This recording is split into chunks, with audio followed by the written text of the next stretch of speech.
G'day gymnastic skill seekers, welcome back to my training vlog. It's currently week 5 of the training phase, and this vlog is all about day 3 of the current phase.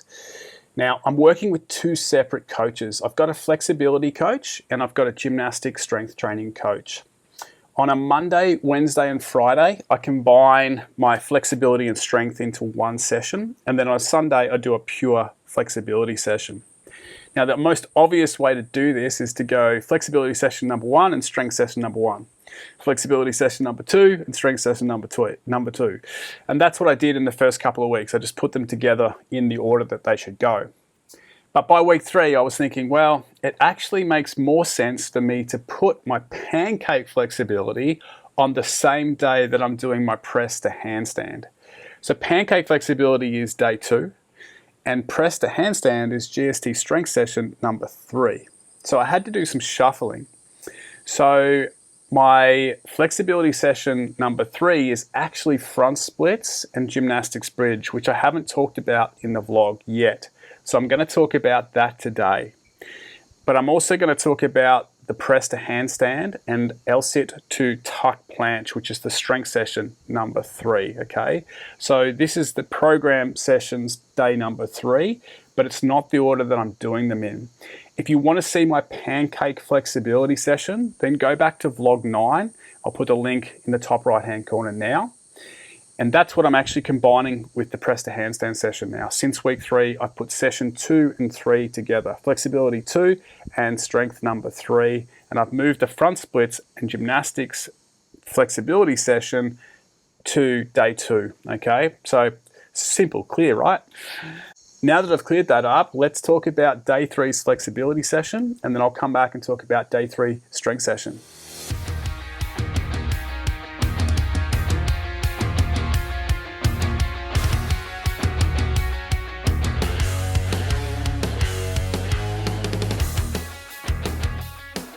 Okay, so day 3's flexibility session starts with a PNF hip flexor stretch against the wall.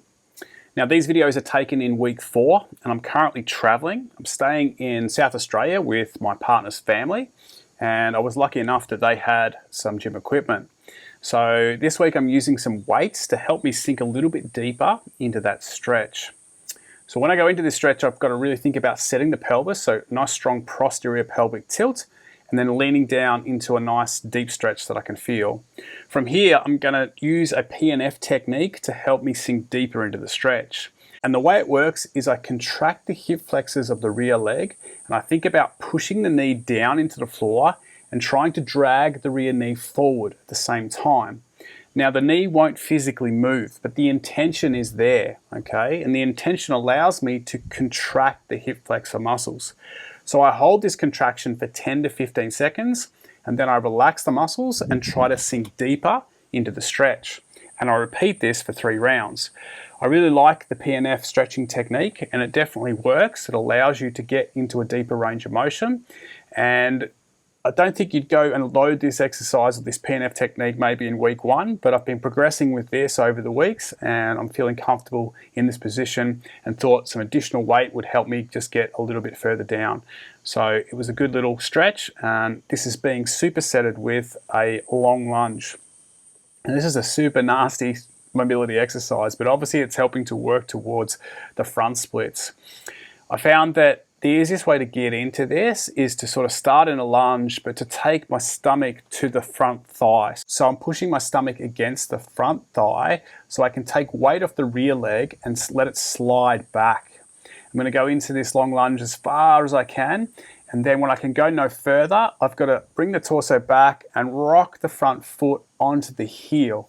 Okay, now this can be a pretty intense sort of stretch, so it's something you want to gradually build up to and know you've got the strength for.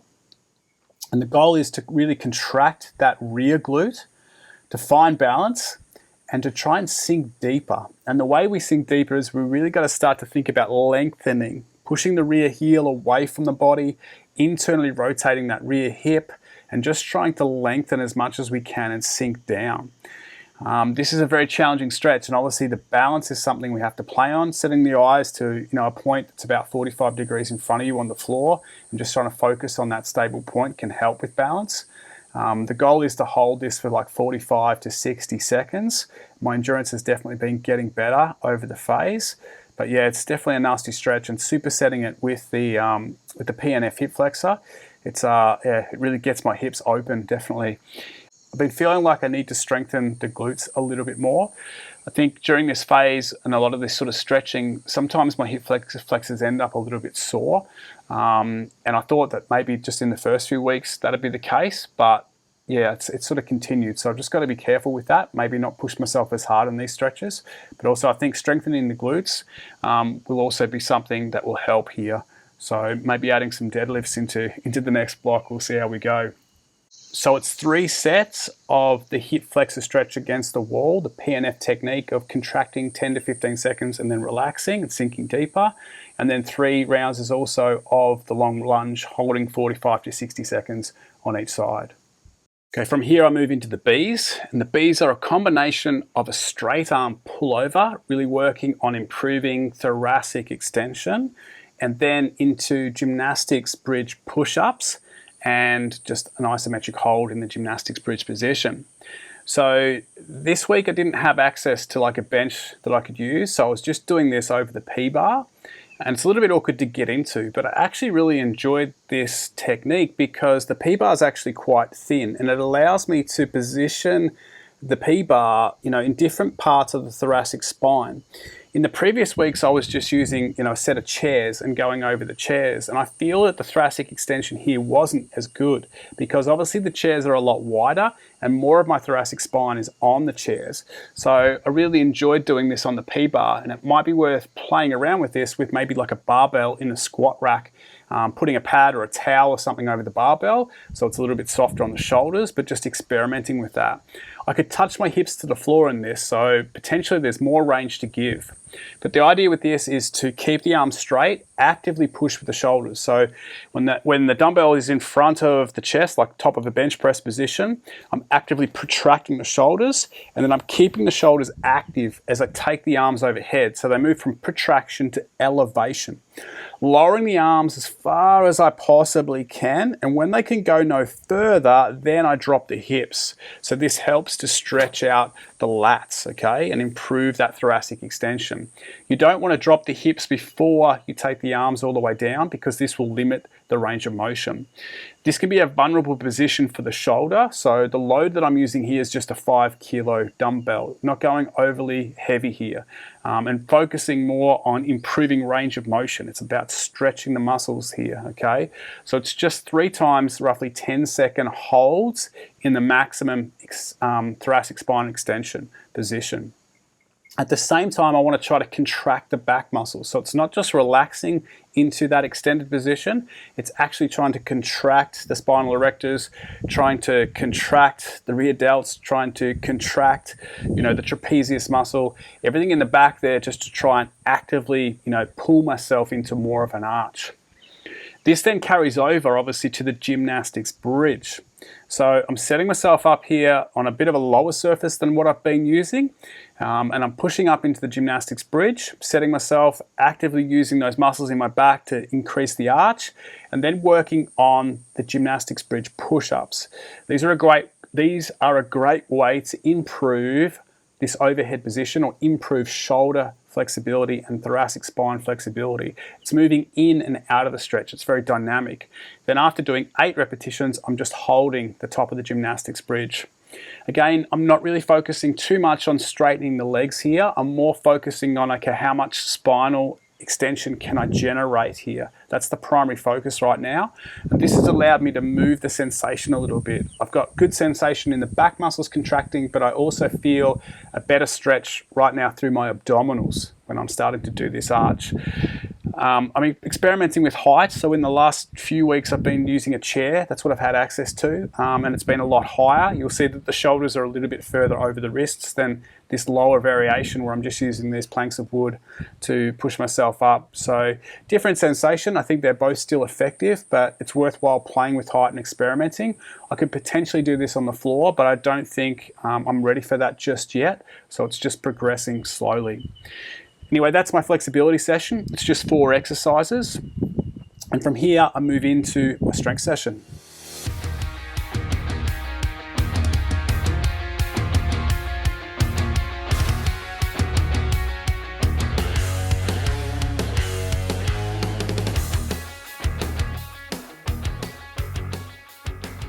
Today's gymnastics strength session starts with an extensive warm-up, but I won't cover that today because the vlog will be super long if I do that. But I'm working through sort of 10 exercises, just one set of each exercise, and it's just a good way to activate the muscles that I'm going to be using in the session, a good way to include some of the foundations movements, and also a good way to practice some of the skills that I'm working towards in terms of my gymnastics goals. From there, I move into the first exercise for today, and today it's the press handstand, lowering down into the straddle L-sit. Now this session was a bit of a mixed bag. I had a lot of trouble with my handstand today, and maybe that was due to the windy conditions, or maybe it was just one of those days where I was a little bit off in terms of my training. I tried to shelter from the wind a little bit behind this shed, but the gusting wind would still, occasionally knock me off balance. But it's just an extra challenge, and we all love a challenge. So I've got 5 sets to do of just 1 repetition. And I don't count the reps if they fail. I'm only going to count successful reps. So my goal is to get 5 successful reps today. I think it took me maybe 6 or 7 sets just to get 2 reps out. So I then sat back and watched those videos and looked at what I was doing wrong, or tried to figure out how I could improve this. And I noticed that I wasn't opening the shoulder angle very much. I was keeping the shoulder angle closed. Maybe it was due to me trying to find more stability and resist the wind. But for the next sets, I was really focusing on trying to open that shoulder angle. So my last 3 repetitions were probably achieved in maybe 5 sets, and the form on these was significantly better than the first 2. Now, it's part of the reason why I recommend to all of my online students to record their videos and to watch them back during their rest periods. I encourage my online students to pay attention to their own form, to get better at understanding how these movements work, what they potentially could be doing wrong. In a sense, they become their own coach, and this allows them to have a better knowledge and better understanding of the movements so that they can correct themselves. But it also helps them progress a lot faster than if the coach is in the room with them, always correcting them, always telling them what they should be focusing on. So I really find that a lot of online students progress faster than sometimes face-to-face students because they don't become dependent on the coach. And I'm trying not to become too dependent on my coaches as well. I really enjoy the press to handstand. It's one of my favorite exercises. And I really want to unlock the stall to press. So being able to go from that straddle L-sit to pressing up into the handstand. So that's a goal I'm working on. As you can see right now, my straddle L-sit needs a lot of work. My pancake flexibility is letting me down. So that's something I've really got to focus on and dedicate more time to if I'm going to accomplish, this goal. At the same time, I can continue to work on the strength element because it's going to help me learn the skill. Even though it's not perfect, repetition, repetition, repetition is still going to help here. All in all, I'm very happy with this day. Although, there were some failed reps in there, it's still rewarding to be able to figure out what I was doing wrong, be able to make the correction and see the progress that comes, just from being able to understand, the areas to focus on. After that, I move into an L-sit to open tuck planche. Now this one's been a real struggle for me because my planche is a weakness. It's something that I've definitely got to work on. So I've found it hard to get past just a tuck planche. So my first few reps here weren't that great, but then I started to focus on how can I make this easier, or how am I going to be able to get myself into that open tuck planche. I need to be able to get my knees to move behind the arms so then I can open them and get them outside the arms so I can hold that open tuck position. So what I did is I'd go into the L-sit, and then I'd go from the full L-sit with the legs straight into a tight tuck. Really focus on bringing those knees towards my chest as much as I could before I started the transition. Now what this does is it actually makes the body lighter in terms of the lever length. So it was easier for me to lift the hips up higher, to get the knees past the arms, and then open the legs into that open tuck planche.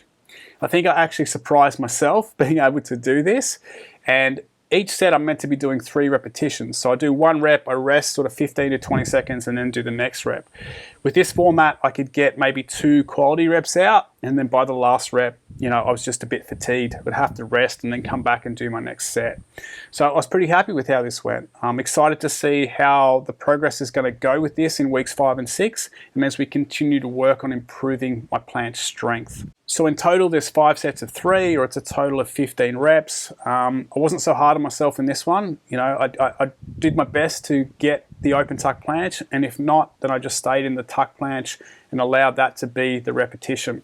So just working through those 15 reps. And that's it. So my gymnastic strength session today was the warm-up, and then it's just 2 exercises, the press to handstand coming down into that straddle L-sit, and the L-sit moving into the open tuck planche. I've now covered all 4 of the sessions in the current phase. I'm going to call this phase 1 of 2023, just so I can keep a track of it, and you can see how many phases I get through over the year, and hopefully we can look at the progress that I make in comparison of phase 1 and let's say phase 12.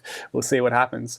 I hope you find these vlogs interesting, and I hope you find them helpful in terms of your own gymnastics, flexibility and strength training. My goal is to inspire adult gymnastic skill seekers who want to build strength, increase flexibility, and unlock gymnastic skills that they never thought possible.